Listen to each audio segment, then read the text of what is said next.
학교에서 막 돌아온 아이가 엄마가 묻습니다. 학교 잘 갔다 왔니? 그러니까 하는 말이 배고파요. 학교에서 점심 안 먹었어? 배고파요. 가방 갖다 놓고 와. 맛있는 거 해줄게. 배고파요. 흔히 있는 대화입니다. 근데 이런 대화 속에서 우리가 느낄 수 있는 것은 참 소통이 쉽지 않구나 라는 것을 볼 수가 있습니다. 오늘은 소통에 대해서 이야기를 나누려고 합니다. 소통이란 영어로는 communication, mutual understanding 이렇게 이야기할 수 있을 텐데 한국어 국어사전을 보면은 막힘이 없이 서로 막힘 없이 통하는 것을 소통이다 라고 말을 합니다. 또는 뜻이 통해서 오해가 없는 상태, 이것을 소통이다 라고 말하죠. 소통은 사람이 함께 살기 위해서 필요한 중요한 능력 가운데 하나입니다. 모든 인격적인 관계는 소통을 전제로 합니다. 소통이 없는 관계는 죽은 관계라고 할 수 있죠. 우리가 다른 사람과 소통하는 방식 가운데 큰 비중을 차지하는 것이 바로 언어입니다.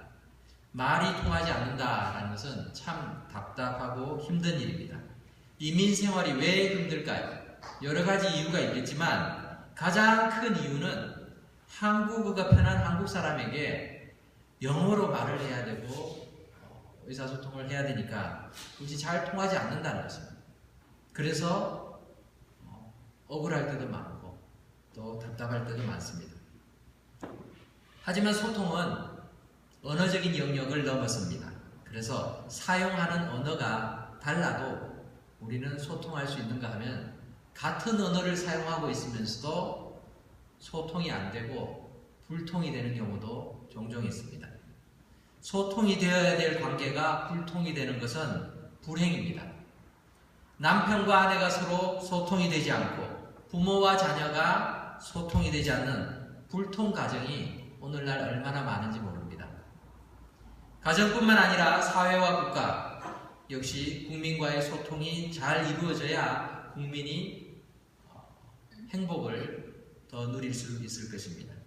지난해 말 새정치민주연합의 원내대표가 우리나라의 국정 현안에 대해서 이렇게 이야기하면서 5가지 통에 대해서 국정 현황을 비판을 했습니다.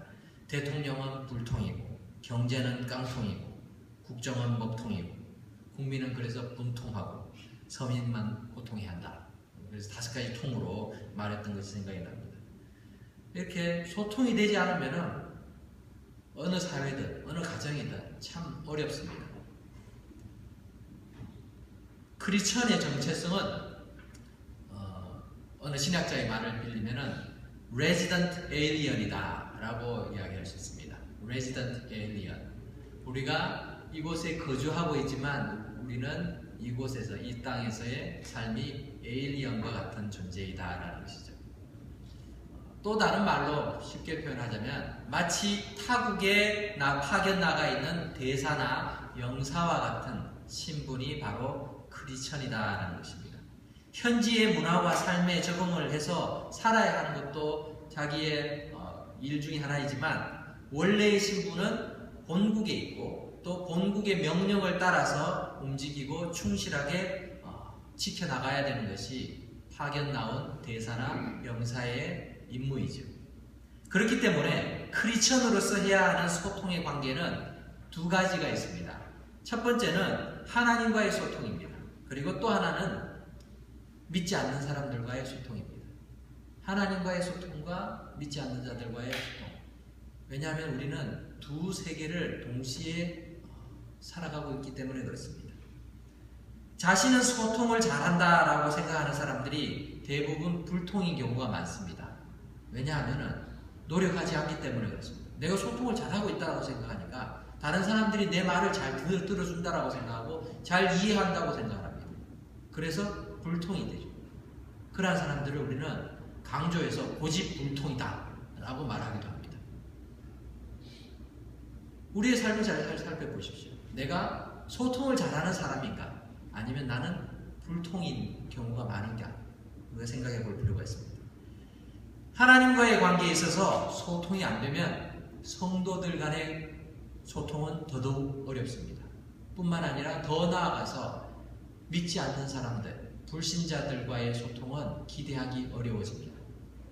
그리스도인은 예수님을 통해서 하나님과 소통하게 되었습니다.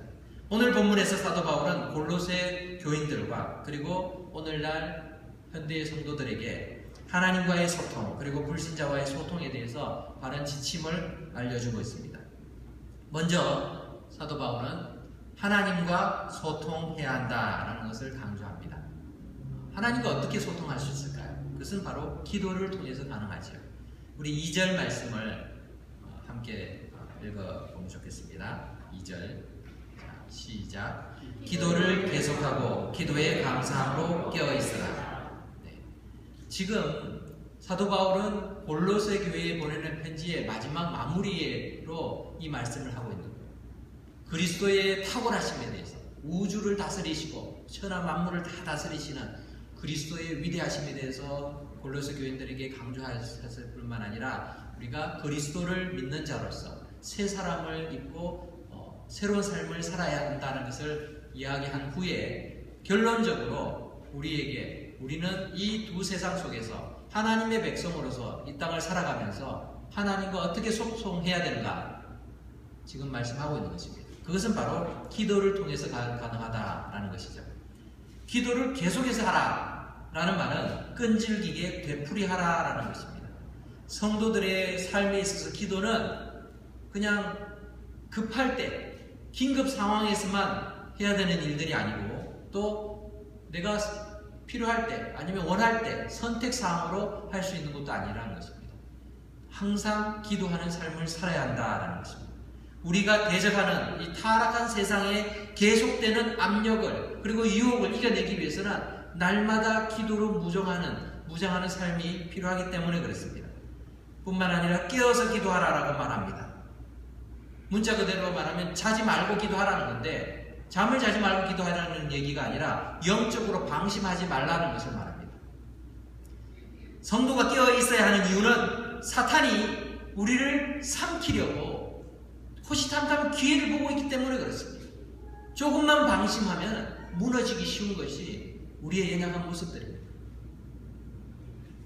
골로새서는 성도들에게 거짓 교사들이 그들을 속이려 하기 때문에 깨어 있어야 한다는 것을 계속해서 강조하고 있었습니다. 오늘날도 마찬가지입니다. 우리가 깨어 있지 않으면 우리가 기도함으로 깨어 있지 않으면 사탄은 우리의 연약한 부분을 집중적으로 파고들 것입니다. 그래서 우리를 무너뜨리려 할 것입니다. 또한 감사함으로 기도하라라고 말하고 있습니다. 하나님의 은혜에 감사의 기도를 드리는 성도들은 원수의 유혹과 거짓에 조금 더 말려들지 않을 것입니다. 감사를 많이 하는 자들은 쉽게 시험에 빠지지도 않습니다. 감사가 충만하면은 우리가 그 유혹들과 또 시험들에서 이길 수 있는 그런 힘들을 가질 수 있기 때문에 그렇습니다. 이처럼 기도하는 것은 하나님과의 소통을 이루게 합니다. 기도를 통해서 우리는 하나님을 만날 수 있습니다. 기도할 수 있다는 것 자체가 얼마나 감사한 것입니까? 기도할 대상이 있다는 것에 대해서 우리는 과연 감사를 누리고 있나요? 어떤 사람들은 참 어렵고 힘들 때 의지할 존재가 없는 사람들이 있어요. 자기의 능력과 자신의 주먹만을 믿고 살아왔던 사람들. 잘 될 때는 자신을 대단하게 생각하지요. 하지만 그 대단한 그 자부심도 한순간에 무너질 때가 많습니다. 어렵고 힘들 때. 정말 저 인생의 낭떠러지 앞에 설 때에 그가 의지할 수 있는 사람이 존재가 자신밖에 없다는 것을 깨닫는 순간 그런 인생에 있어서 무너지고 맙니다. 하지만 그리스도인들은 어떤 순간 속에서도 하나님께서 우리를 지켜주시고 우리의 기도를 들으신다라는 그것을 우리가 알고 있다면 우리는 이길 수 있고 또 그 역경들을 능히 넘어갈 수 있는 것입니다. 그런데 우리가 이런 귀한 기도에 대해서 얼마나 소중하게 생각하고 있는지요. 그리고 우리의 기도의 대상이신 하나님의 뜻과 마음에 대해서는 우리가 기도할 때마다 얼마나 생각하면서 기도하는지 우리 자신을 살펴볼 필요가 있습니다. 기도의 내용에 대해서 오늘 사도 바울은 이야기하고 있습니다. 우리가 과연 그럼 무엇을 위해서 기도해야 되는가? 우리는 눈앞에 있는 것, 눈앞에 있는 문제를 가지고 기도할 때가 참 많습니다. 우리는 하나님께 기도할 때에 내가 잘 되는 것을 위해서 기도할 때가 많습니다. 그것이 내 기도의 중심이 될 때가 많다는 것이죠. 그런데 기도는 하나님의 뜻을 이루기 위해서 해야 되는 것입니다. 성경은 구하라 그리하면 얻을 것이다 라고 말씀하고 있습니다. 그런데 그 구하는 내용에 대해서는 내 것을 구하는 것이 아니라 아버지의 뜻대로 구하는 자가 받는다는 것입니다. 예수님께서 먼저 그의 나라와 그의 의를 구하라 라고 말씀하신 것도 기도의 내용이 무엇이어야 하는지, 그리고 우선순위가 어떻게 되어야 되는지를 우리에게 잘 말씀해 주고 계시는 것입니다. 오늘 본문에서도 사도 바울은 우리가 계속해서 기도해야 하는 내용이 무엇인지를 가르쳐 주고 있습니다. 우리 3절 말씀을 함께 읽겠습니다. 시작. 또한 우리를 위하여 기도하되 하나님이 전도할 문을 우리에게 열어주사 그리스도의 비밀을 말하게 하시기를 구하라. 내가 이 일 때문에 매임을 당하였노라.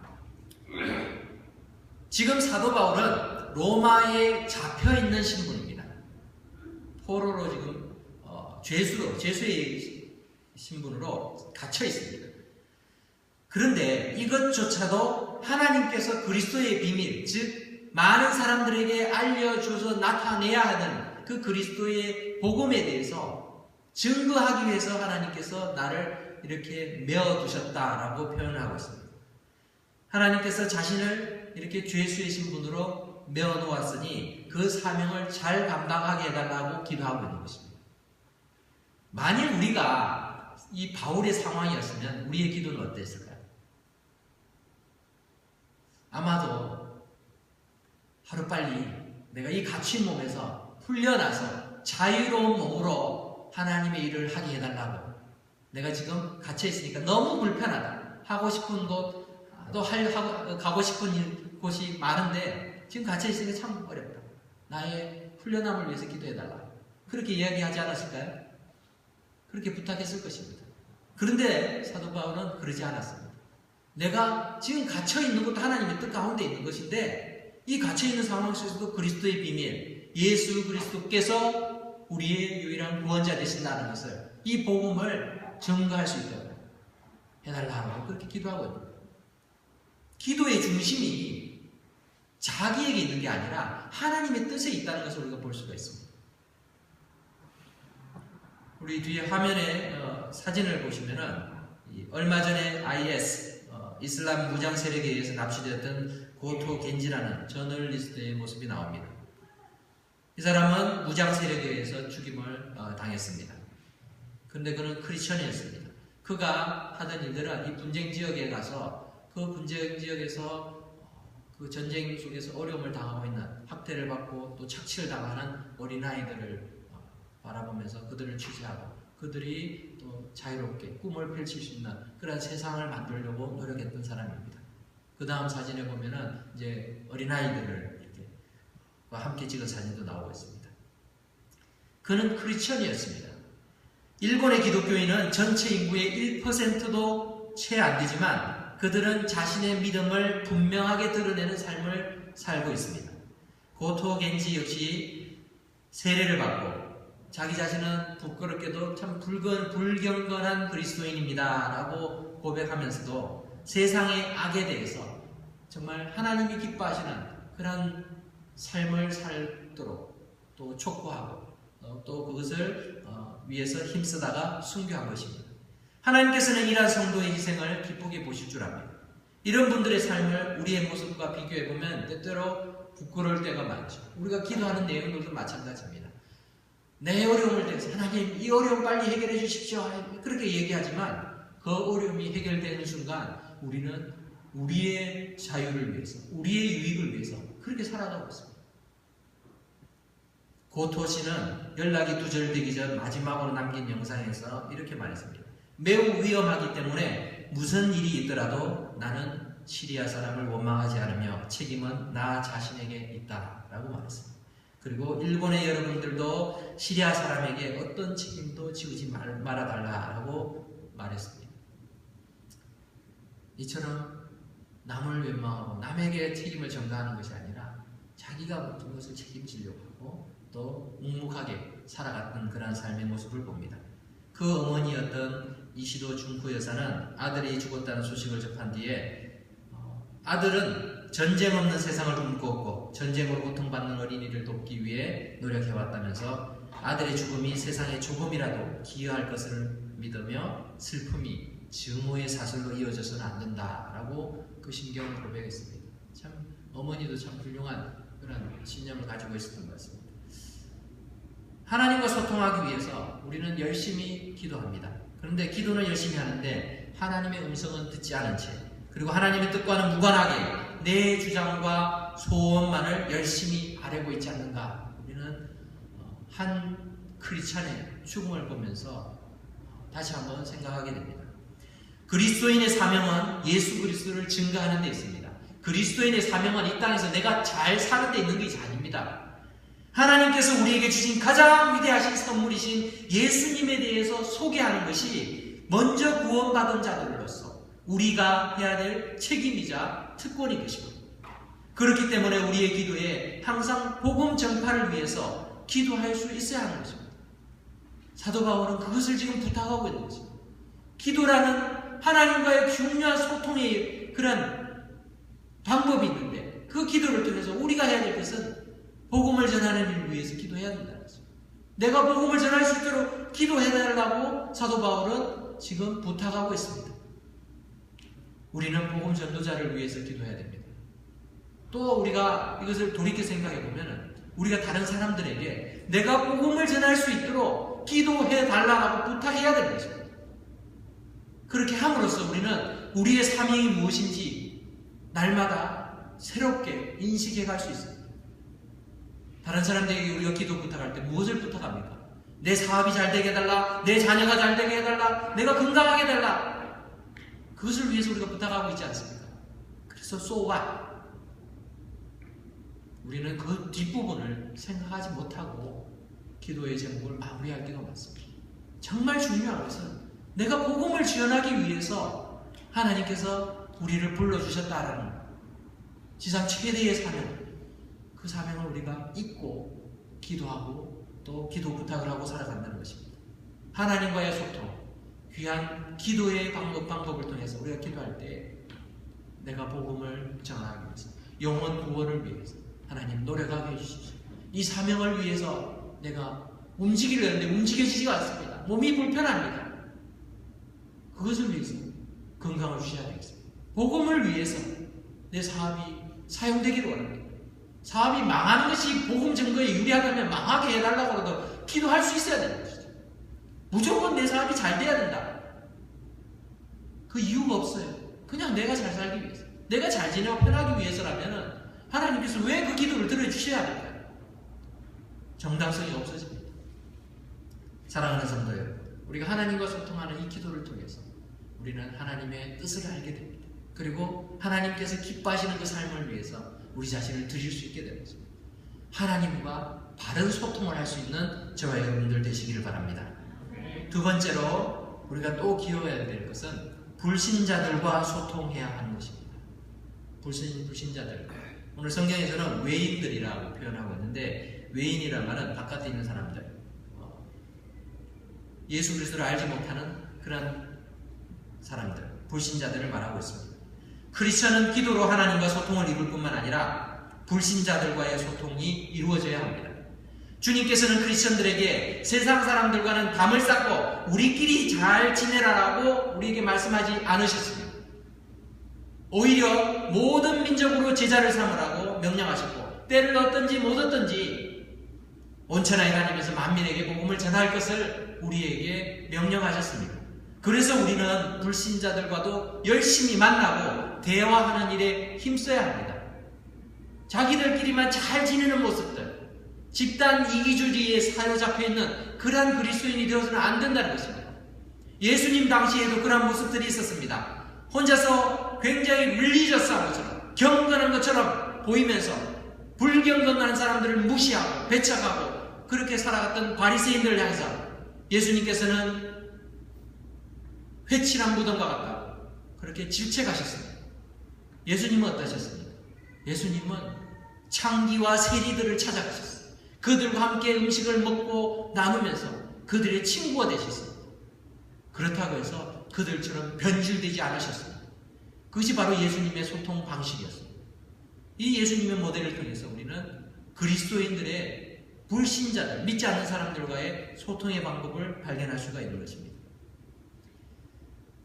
불신자들과의 대화에서는 지혜가 필요합니다. 5절 말씀에서는 세월을 아끼라 이렇게 표현을 하고 있습니다.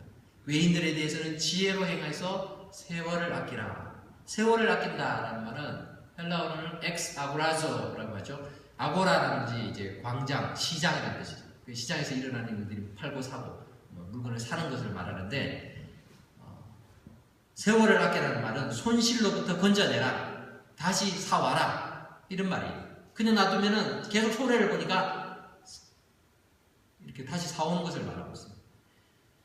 우리가 불신자들과 이야기할 때 시간 낭비할 때가 참 많습니다. 예수님 대해서는 한마디도 얘기하지 않으면서 그들의 이야기들, 그들의 관심이 되는 말 그냥 얘기하면서 시간을 허송세월할 때가 많습니다. 뿐만 아니라 복음에 대해서 얘기하기보다는 기독교를 이렇게 방어하고 또 뭐라 그럴까 변정하려고 하다 보면은 이 논쟁이 되게 쉽습니다.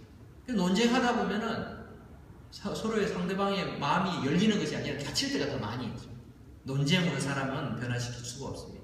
논쟁으로 예수를 믿게 하는 것이 아닙니다. 그렇기 때문에 의미 없는 한담으로 관계를 유지하거나 시간 낭비하지 말고 그 영혼이 정말로 필요한 말씀이 무엇일까 우리가 생각하면서 지혜롭게 대할 필요가 있다라고 성경은 말하고 있습니다. 우리 6절 말씀을 같이 한번 읽어보겠습니다. 6절 시작. 너희 말을 항상 은혜 가운데서 소금으로 맛을 냄과 같이 하라. 그리하면 각 사람에게 마땅히 들어갈 것을 알리라. 우리의 모든 말들이 항상 은혜 가운데 있어야 된다라고 말씀하고 있습니다. 믿지 않는 자들하고 이야기할 때 그들을 무시하는 말들이나 아니면은 그들을 비난하거나 또는 뭐 내 것을 가지고 막 강조하고 이것이 아니라 그 안에는 항상 은혜 속에서 은혜로운 말들이 넘쳐 흘러가야 된다는 것을 성경은 말하고 있습니다. 여기에 보니까 소금으로 맛을 내는 것처럼 하라라고 말합니다. 자, 소금의 역할은 두 가지가 있는데 이 중에서 여기서는 맛을 내는 기능에 대해서 이야기하고 있습니다. 헬라인들은 소금을 재치와 기지에 비유하기도 합니다. 재치와 기지를 소금에 비유하기도 합니다. 그리고 이 유대인 랍비 문헌을 보면은 소금으로 이 지혜를 비유하기도 했습니다. 소금으로 맛을 내는 것처럼 말에 조리가 있고 또 재치와 기지가 있는 말을 할 수 있도록 노력하라는 것입니다. 특별히 가족 가운데 불신자가 있을 때 우리는 말에 더욱 신중해야 합니다.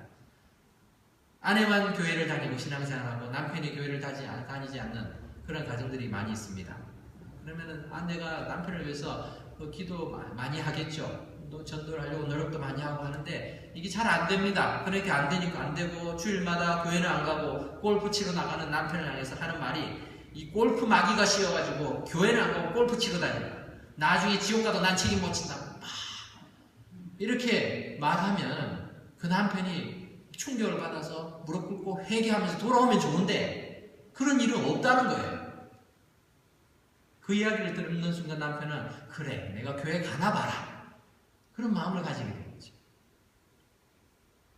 교회 좀 가주세요. 교회 좀 한번 갔으면 좋겠습니다. 내가 부탁을 해도 내가 하늘에 두 쪽에 놔도 나는 교회 안 가 이렇게 강경하게 말하는 그런 남편들도 있습니다. 그런 남편에 대해서 무슨 말을 그렇게 하냐고 이렇게 얘기하기보다는 하늘에 두 쪽이 나더라도 저와 함께 한번 교회 가주시면 안 될까요? 라고 이야기하는 그 애교 섞인 아내의 말을 통해서 남편이 그때는 거부했을지 몰라도 그것이 마음에 계속 남아. 그래서 아내의 소원을 한번 들어주자 라는 마음이 드는 순간들이 생긴다는 거죠. 그래서 우리의 말이 참 소중합니다. 우리가 말을 많이 하는 것은 소금을 많이 치는 거하고 똑같은 거예요. 여러분 소금 많이 치면 음식이 어떻게 됩니까? 짜지죠. 그리고 나중에 먹을 수도 없게 됩니다. 적당히 치면은 소금이 참 간을 잘하죠. 모든 음식에 참 소금이 빠지면 참 맹맹해요. 아무리 맛있는 음식도 소금 없이는 이 맛을 내기가 참 어렵습니다. 그런데 그 적당한 양, 그것이 참 중요하다는 것이죠. 우리의 이 말에 있어서 마찬가지입니다. 이 대화라는 것은 말하는 것만 있는 것이 아니라 말을 듣는 것도 있습니다. 그래서 상대방의 말을 잘 들어주면서 중간중간에 소금을 잘 쳐주는 게 필요해요. 아, 그랬어요? 아, 힘들었군요. 이 말 한마디가 상대방을 얼마나 이렇게 위로해주고 또 치유해주고 마음을 열어주는지 몰라요. 소금을 잘 쳐야 되는데 필요 없이 내가 다 말을 하려고 하고 가르치려고 교정하려고 하면은 상대방의 마음을 닫을 때가 참 많습니다. 그래서 듣는 것도 중요한 대화의 기술이자 요소인 것이죠. 우리가 사람들과 대화할 때 내 말들은 어떤 내용인가 우리가 좀 곰곰이 생각해보고 살펴볼 수 있기를 바랍니다. 내 말이 과연 은혜가 있는 말들인가? 내가 그리스도인으로서 합당한 말들을 지금 하고 있는 것인가?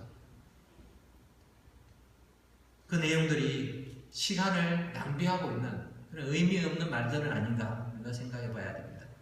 불신자들과의 대화 속에서 그냥 아무런 영혼 없는 인사처럼 무의미한 말들로 그냥 관계 유지를 위해서 하거나 아니면은 열심히 말하는데 재밌게 말하면서도 나를 위해서 나의 인기를 위해서 나의 관계를 위해서 말하고 있지 않는지 우리는 생각해 봐야 됩니다. 그리스도인들은 불신자와도 소통할 수 있어야 합니다. 그런데 그 소통은 신앙을 감추거나 변질하면서가 아니라 진실된 신앙인의 모습을 통해서 소통하는 것이어야 되는 것이죠. 교회 다니지 않는 사람들이 예수 믿는 사람들을 싫어한다고 우리는 생각합니다. 왜 그렇습니까? 그러나 이것은 사실이 아닙니다. 많은 경우 사실이 아닙니다. 예수 믿는 척하면서 자기밖에 모르고 자기 이익만을 챙기는 그러한 사람들을 싫어하는 것이죠. 진실되게 예수 믿으면서 상대방에 대해서 믿는 사람이든 믿지 않는 사람들에게는 진실하게 대하고 그들의 말에 경청해주고 그 어려움에 대해서 가슴 아파해주는 그러한 그리스도인들을 세상 사람들도 좋아합니다. 하나님과 소통해서 하나님의 마음을 아는 사람은 나와 반대편에 있는 사람들조차도 포용할 수 있는 그러한 아량과 지혜가 생기는 법입니다. 세상에서도 그러한 일들은 종종 볼 수가 있습니다. 오바마 대통령이 맨 처음 그 대통령 후보로 민주당 후보로 처음 나왔을 당시에 그는 민주당 내에서도 지지 기반도 없고 그렇게 알려지지 않은 사람이었습니다. 경선 초기 민주당은 이라크 전쟁 문제로 찬반이 나눠져 있었습니다. 민주당 내에서도 이라크 전쟁을 해야 되느니 말아야 되느니 찬반이 많이 갈려 있었습니다. 그때 민주당 예비선거에서 오바마는 이렇게 연설했습니다. 우리 민주당에는 두 그룹의 애국자가 있습니다. 하나는 이라크전을 반대하는 애국자들이고 다른 하나는 이라크전을 찬성하는 애국자들입니다. 하면서 두 부류를 다 묶었습니다. 우리 모두가 다 애국자들입니다. 라고 이야기했습니다. 그런 소통에 있어서 참 탁월한 능력을 가졌던 것 같습니다. 예수님은 소외된 자들과 죄인들까지 소통하셨습니다. 그것이 우리 예수님의 모습이었습니다. 예수님의 그 모습이 그리스도인으로서 오늘날 세상을 살아가는 우리의 모습이 되어야 됩니다. 예수님께서는 하나님과도 소통하셨습니다. 그냥 평소에도 다 소통하실 수 있는 분께서 시간을 내셔서 새벽 한적한 그런 시간에 미명에 주님과 교통하고 교제하는 시간들을 누리셨습니다. 그리고 일상생활 속에서는 소외된 자들을 찾아가셨고 손가락질 당하는 자들을 찾아가셨고 그들의 친구가 되셨습니다. 이렇게 우리가 하나님의 마음을 가지고 주님과 하나님과 소통해 갈 때 우리는 세상 사람들과도 바른 소통을 할 수 있게 됩니다. 어떤 사람들이 이렇게 생각합니다. 내가 예수님을 믿는 믿음으로 그 믿지 않는 사람들과 대화하면 무슨 말을 해야 될지 모르겠다. 아니요. 하나님과 소통이 잘 되고 있는 사람은 하나님께서 가르쳐 주십니다. 오늘 말씀에서도 각 사람에게 마땅히 대답할 것을 알리라. 마땅히 대답할 것을 누가 알게 해주시는가 하면 바로 하나님께서 알게 해주신다는 것입니다. 그런데 우리의 관심이 내가 저 사람과 어떻게 관계를 맺을까? 저 사람이 어떻게 잘 보일까? 이런 부분에만 관심이 있으면 우리는 할 말 못하면서 끌려가는 인생이 되고 또 소통에 있어도 불통이 될 때가 많아지는 것입니다. 말씀을 맺겠습니다. 하나님과 소통되지 않으면 불신자들과의 소통은 무의미합니다. 먼저는 우리가 하나님과의 소통이 이루어져야 합니다. 기도를 통해서 영혼 구원을 기뻐하시는 하나님의 마음을 바로 헤아릴 때 불신자들과의 대화 속에서도 우리는 바른 목적을 가지고 바른 주제를 가지고 대화를 이끌어갈 수 있게 됩니다. 그리스도 안에서 새로운 신분을 우리는 가졌다는 것을 잊어서는 안 됩니다. 우리의 생각과 말투, 습관까지도 모두 하나님의 자녀다운 모습으로 바뀌어져야 합니다. 그렇게 살아가는 그리스도인의 삶은 죽어가는 영혼들을 향해서 긍휼히 여기고 불쌍히 여기는 마음을 가질 수밖에 없습니다. 지나가는 사람들이라 할지라도 그 영혼이 안타깝게 여겨지게 됩니다. 그저 나와 관계가 문제가 없으면 되는 그 수준에서 머무를 것이 아니라 하나님의 마음을 가지고 우리가 믿지 않는 사람들과도 소통할 수 있도록 노력함으로써 하나님께 영광 돌리는 믿음의 삶, 소통하는 그리스도인 다 될 수 있기를 주님의 이름으로 축원합니다. 기도하겠습니다. 고마우신 하나님,